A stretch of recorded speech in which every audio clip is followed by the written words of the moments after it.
90 రోజుల కోర్సు పూర్తి చేస్తే చాలు 100% ప్లేస్మెంట్ సపోర్ట్ తో సాఫ్ట్వేర్ జాబ్ మీ సొంతం. వెంటనే కోడ్ జ్ఞాన్ డెస్టినేషన్ ని సంప్రదించండి. నమస్కారం సార్. నమస్కారం. ఇప్పుడున్న ప్రజెంట్ సిచ్యువేషన్ లో చాలా మంది కూడా అంటే సడన్ గా బాగుంటారు, కానీ తెలియకుండానే ఆ కామ్గా అయిపోవడము, ఏదో ఆలోచనల వైపు వాళ్ళ ఆలోచనలు డైవర్ట్ అవ్వడం మనం చూస్తూ ఉంటాం. దాంతోపాటు 10 మంది ఉన్నా కూడా ఒంటరిగా ఫీల్ అవ్వడం ఎక్కువగా చూస్తూ ఉన్నాం. దానికి గల రీజన్స్ ఏంటి సార్? ఎలా ఓవర్కమ్ చేయొచ్చు? ఇప్పుడు నెక్స్ట్ రాబోతున్న పాండమిక్ గా చెప్తారు ఇది. ఒంటరితనం ఓకే, చాలా డేంజరస్.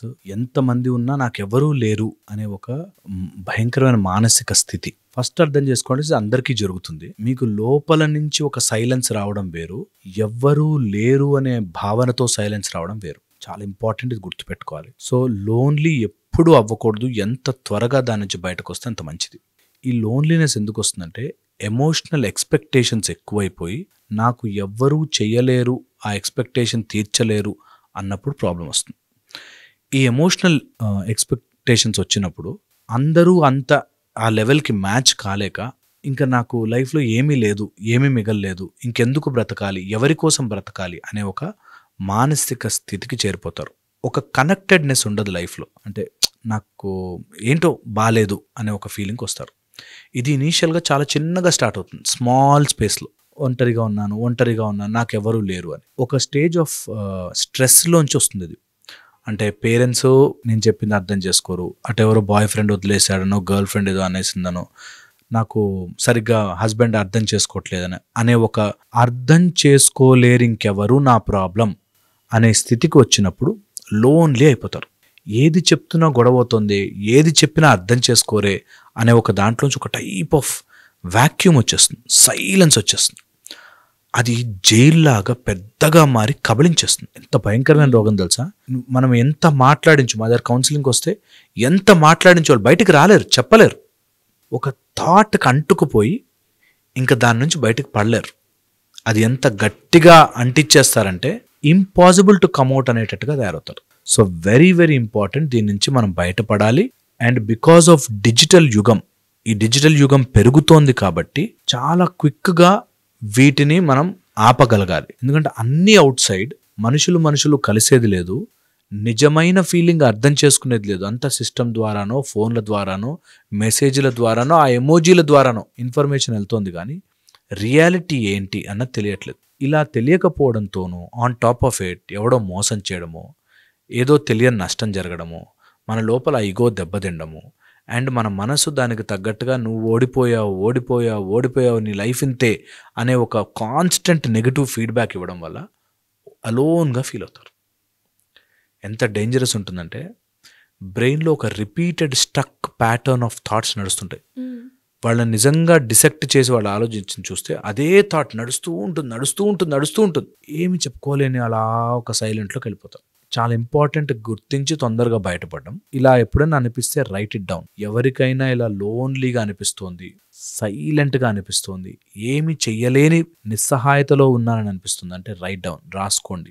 ఎప్పుడైతే మీరు రాసుకోరో మీ ఆలోచన ప్యాటర్న్ మీకు అర్థం కాదు. చాలా ఇంపార్టెంట్. థాట్స్ అండ్ ఎమోషన్స్లో కంపల్సరీగా చదవాల్సిన చాప్టర్గా చెప్తారు మాకు. థాట్స్ అండ్ ఎమోషన్స్లో కంపల్సరీగా ఉన్న పాయింట్, ఒక స్టక్ థాట్కి అది జైలులాగా అది బంధించేస్తుంది మనం. సో రాసుకుంటే ఇదే ఆలోచిస్తున్నానా నేను అని తెలుస్తుంది. థాట్ ఎలా పనిచేస్తుందో తెలుసుకుంటే ఇది అర్థమయ్యే ఛాన్స్ ఎక్కువగా ఉంటుంది.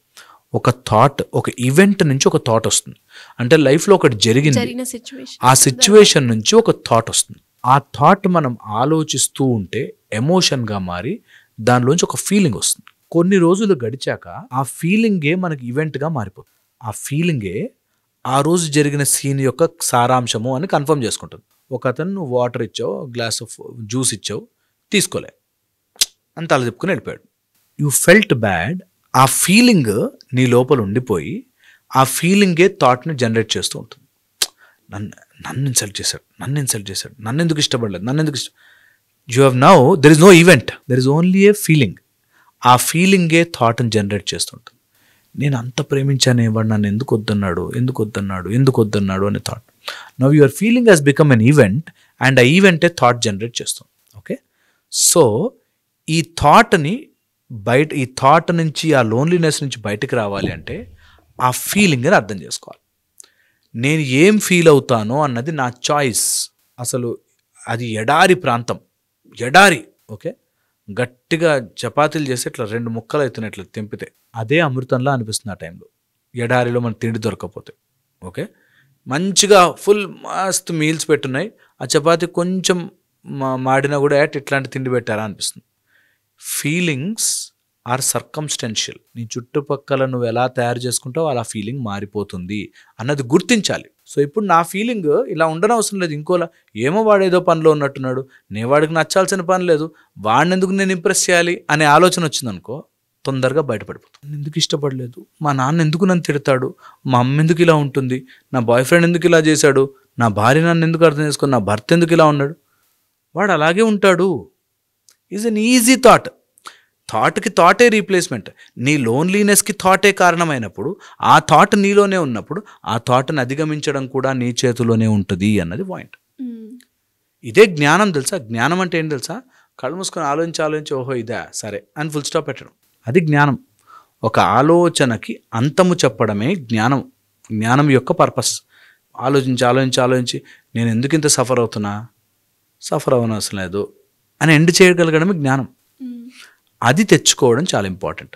సో లోన్లీనెస్ ఉన్న వాళ్ళకి అక్కడి నుంచి ఇంకా నిస్సహాయతలోకి వెళ్ళిపోయి సూసైడల్స్కి, లేకపోతే డిప్రెషన్స్లోకి, లేకపోతే మూడ్ డిజార్డర్స్లోకి, ఎవరితోనూ మాట్లాడకుండా ఒక్కళ్ళే అయిపోయి ఫుడ్ మానేసి హెల్త్ ప్రాబ్లమ్స్ తెచ్చుకుని చేస్తుంటారు.